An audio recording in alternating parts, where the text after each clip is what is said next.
But first, I want to talk about the 4 words that express the power of the media in our lives.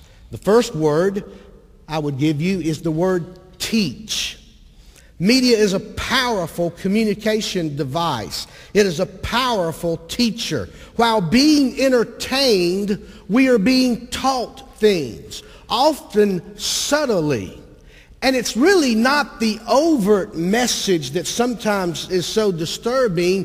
It's the covert message, the underlying assumptions that when you see them over and over and over and over and over again, it becomes the means by which you interpret life. One of my favorite types of movies are romantic comedies.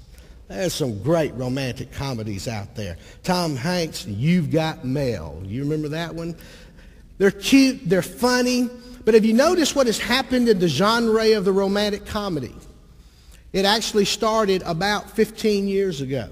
In the genre of the romantic comedy, you have certain staple characters. You will usually have the woman who is looking for a relationship, who's looking for love, but has been frustrated. You'll have the man, and he has probably been looking for it and been frustrated, and maybe one or more has now gotten hardened, and somehow they're going to come together, and there'll be a chance meet where they meet, and then begins the process of through various comic things where they come together. There's going to be a girlfriend, the lady in waiting, and she's always there, the best friend, nearby to advise. And there's going to be the boyfriend, that's the best friend, and he's always some kind of sloppy pig or something that's the friend of the guy, and he's there to kind of warn him and try to keep him from getting in trouble. But today, there's another staple character you'll find in almost all romantic comedies. And that will be the gay couple. And if you watch carefully, in the friends of the couple coming together, they will have married friends. But almost all of them are unhappily married. Or there's something dysfunctional about their marriage. And it's made clear. But the gay couple will always be the most normal, well-adjusted, and happiest couple presented in the story. That's not an accident. And the subtle message, after seeing movie after movie after movie after movie after movie, it becomes impressed upon us that this is normal.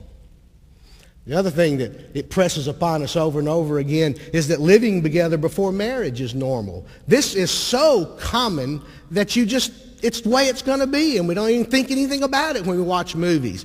That this is what couples do. They fall in love, they live together, they have sex, and then they think about getting married. And Hollywood knows of no other way to present it. I challenge you to find a Hollywood movie that presents it differently, a modern Hollywood movie that presents a different picture than that. It's no wonder that after years and years of having seen this over and over and over and over again, that we have come to accept in our society and our culture that cohabitation is the logical next step between dating and getting married. Despite the fact that careful research continues to show that cohabitation before marriage, rather than a predictor of the success of a marriage, is a predictor of the failure of the marriage. And the divorce rate continues to climb. It teaches. It is a powerful teaching method. 1997 on television, Ellen came out of the closet. You remember that? Cute little sitcom starring Ellen DeGeneres. She, as her character in the show, revealed she was gay and came out of the closet. At the same time, the actress revealed that she was gay, and she came out of the closet. That is considered the tipping point. That is considered the turning point. From that day forward, in sitcoms on television, having an openly gay character became not just accepted, it became staple. The door was opened, and that was where it began to flow. We learn from it, and we're taught from it. In the early 60s, Bob Dylan did a concert in London. He had always done all of his concerts with an acoustic guitar, but he came on the stage in London with an electric guitar. Someone in the audience stood up and shouted out, "Judas!" Everybody there understood what he meant. Do you understand what he meant? Judas was the betrayer who betrayed Jesus. Dylan was betraying them by using an electric guitar instead of an acoustical guitar. A very similar situation happened on a stage on the West Coast just a few years ago.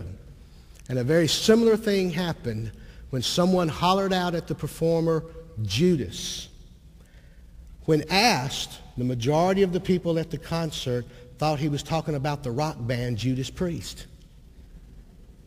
They didn't understand the meaning, the context. We're taught by entertainment.